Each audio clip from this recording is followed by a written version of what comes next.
கோவக்காய் பொரியல் செய்வோமா? கோவக்காய் பொரியல் செய்வதற்கு தேவையான பொருள்: சால்ட் ஆட் பண்ணிக்கணும் 1 ஸ்பூன், மிளகாத்தூள் 1 ஸ்பூன், கரம் மசாலா 1/4 ஸ்பூன். எல்லாத்தையும் போட்டு நல்லா பிசையணும். நல்லா பிசைஞ்சு அந்த உப்பு, காரம், கரம் மசாலா ஒரு 5 நிமிஷம் ஊறட்டும்ட்டு இதில் வெங்காயம் பொடியாக நறுக்கி கொஞ்சமாக எடுத்துக்கலாம்.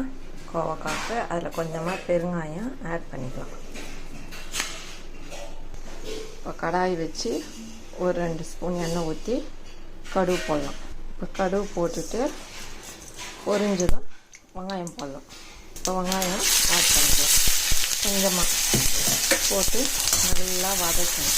நல்லா வதங்கினோடனே தக்காளி ஆட் பண்ணிக்கலாம். வதங்கணுன்னா தக்காளி கொஞ்சமாக ஆட் பண்ணிக்கலாம். கொஞ்சமாக ஆட் பண்ணணும். ஆட் பண்ணிவிட்டு 2 பல் பூண்டை நல்லா நசுக்கி ஆட் பண்ணணும். இந்த பூண்டை நசுக்கி இந்த மாதிரி நசுக்கினாலே போதும். இதில் ஆட் பண்ணிங்கன்னா நல்லா வாசனையாக இருக்கும், நல்லதும் கூட. நல்லா வதங்கணும். இந்த தக்காளி ஸ்மாஷ் ஆகிற அளவுக்கு வதங்கணும்.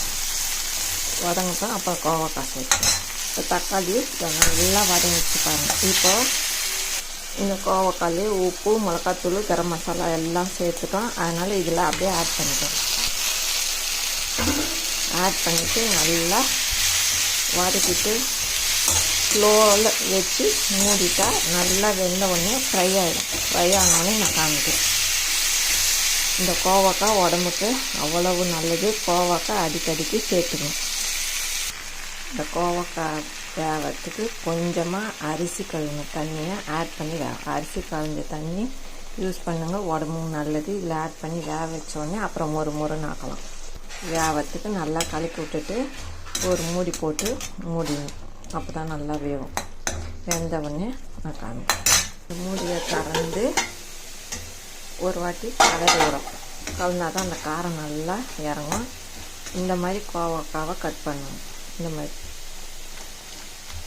கட் பண்ணால் தான் அந்த காரம், உப்பு, மிளகாத்தூள், கரம் மசாலாலாம் இறங்கும், டேஸ்ட்டாகவும் இருக்கும். இப்போ முறுமுறுனாலும்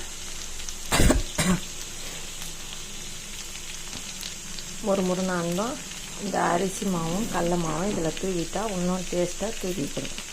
இதை தூவின உடனே இதில் கொஞ்சமாக கருவேப்பிலை பொடியாக கட் பண்ணதை தூவிட்டு கலரி விட்டுட்டு ஒரு 2 நிமிஷம் எடுத்துட்டோன்னு எடுத்துடணும்.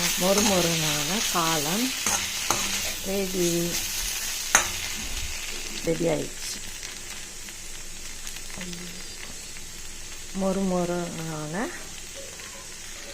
மொறுவான கோவக்காய் ரெடி.